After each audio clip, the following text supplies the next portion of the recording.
Hello, I'm Glen Guyton, your diversity and inclusion keynote speaker for 2020. Yes, that's right. I said for 2020. Are you planning out your lineup for what you're going to do? Not in 2019, but in 2020. Well, I am your guy. You know, this is what bothers me. I'm going to go on a little rant today for this video, but this is really what bothers me. This is what burns me up, is that people seek out and say, hey, I want a diversity and inclusion speaker. And you know what they do? Oh, they go out and get the black guy. Oh, they go out and get the Asian guy. Oh, they go get out the Latina woman. You know, that's what they do. But are those people actually qualified to talk about diversity and inclusion? I don't know. You really have to be careful.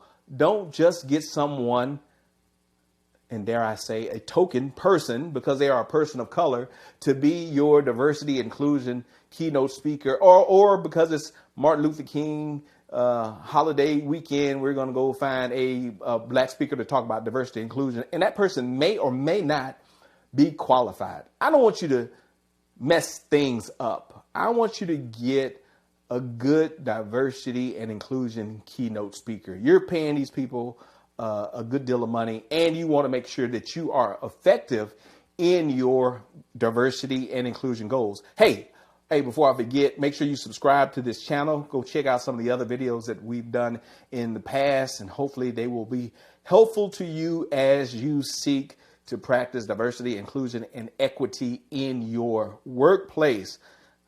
I want to be your cultural competency navigator to help you engage cultural and generational differences in a workplace in a manner so that you can increase your productivity and your collaboration in your workplace. And so you can go to my website, glenguyton.com. You can see some of the programs that I offer. Just did one really good keynote called Come As You Are. I think you can see the snippet on the website, so check that out. But you want a diversity and inclusion speaker that is knowledgeable. So that's number one. You want someone that's knowledgeable, and you want someone that is engaging, because it's a difficult subject. It's a challenging subject when we start talking about diversity and inclusion. So you want people that understand what diversity and inclusion are all about, and make sure they cover both, right? Diversity, and they cover inclusion. And then one step further is cultural competency. And so that's how we bring all those things together and put together a program that enhances the diversity and inclusion of the workplace. But we want to do it from a culturally competent standpoint. And so I have a couple of good, this is my iPad, but you can go to the website, check out my one sheet, download that. Come As You Are, Diversity, Inclusion, and Nirvana is one of my favorite programs that I do. Navigating the generations. And so as we think about diversity and inclusion, it's not just about race and ethnicity, but it's also about the generations in the workplace. How do we manage all of these different people that are coming in the workplace? I've seen so many boomers that are just frustrated with the millennials. But you know what? Hey, boomers, when you were the age of the millennials, I'm sure the older generation, the traditionalists and others, the greatest generation, thought you were a little bit off too. So millennials, there's nothing wrong with millennials. Millennials are great. It's just a different day and age. We have to be a little bit more transparent when we start communicating with our workers.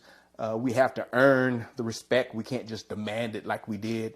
When I was growing up, Gen X, latchkey kid, when I was growing up, my mom would say, hey, do something. And if I said why, it would be because I said so, right?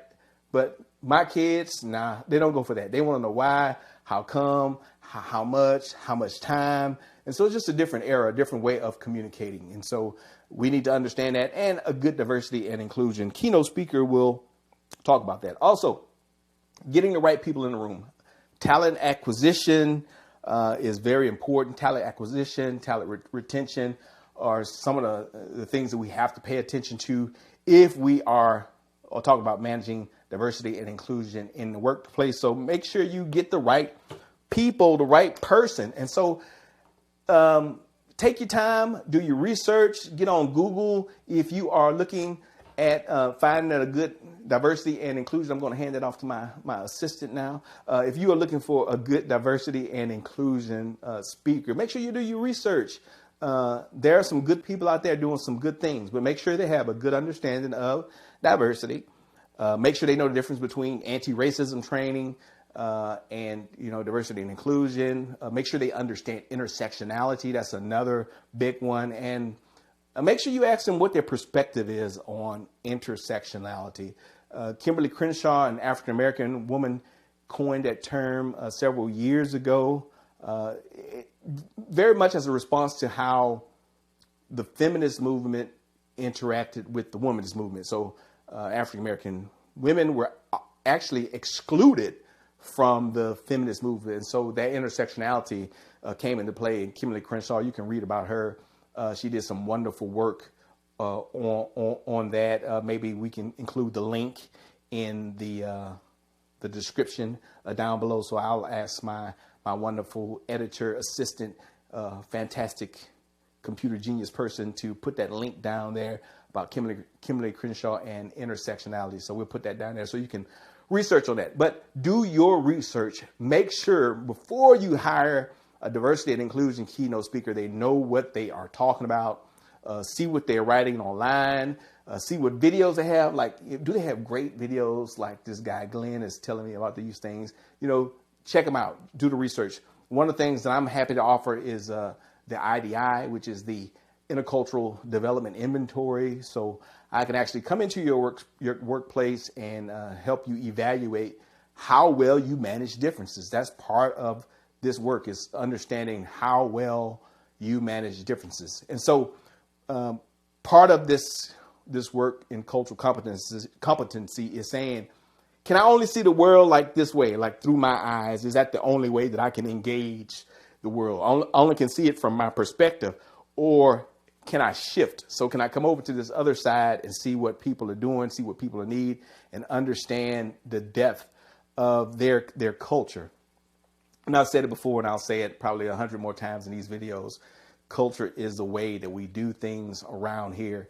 And so as you think about culture, most of us just see like the surface level stuff, like the food. We think Cinco de Mayo is a cultural experience, where it really isn't. It's just, just one small snippet of one piece of history that we misunderstand.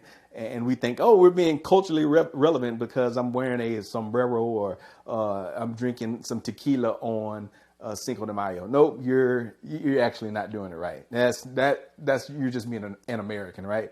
And so culture involves our rituals. So like, how do we celebrate birth? How do we take care of people that die? How do we celebrate marriage? What are those customs that are kind of unseen and hidden?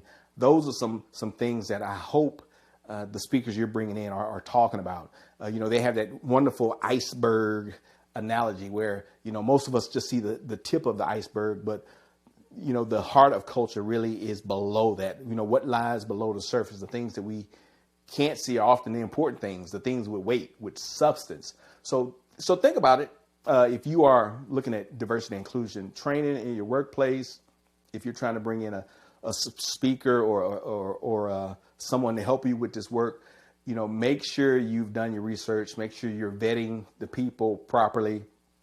I have some tools. If you go to my website, again, glenguyton.com, I have some tools that you can use there. Check out some of my blogs, and I'll give you some tips on selecting the right speaker or trainer for your organization. Hey, it doesn't have to be me. I'm not always a fit for people. Some people like different things. Some people like people a little bit more serious. I like to have fun when I talk about diversity and inclusion. I tell people that, hey, I've been Black a long time, so I've been thinking about this at least for a long time. And not saying that because I am an African American that I have all answers. No, I don't. I actually had to do some studying. I had to put in the work and put in the time to learn more about this. And I'm still learning, because by no means do I have all the answer when it comes to culture. There are some things that I'm still learning, people that I need to talk to and interact with to broaden my worldview. And so I learn each and every day. I hope you are learning each and every day. Don't forget to come back to this channel, Check me out. Subscribe down below if you haven't done so already. And hey, come back next time. I look forward to talking to you. Have a good day.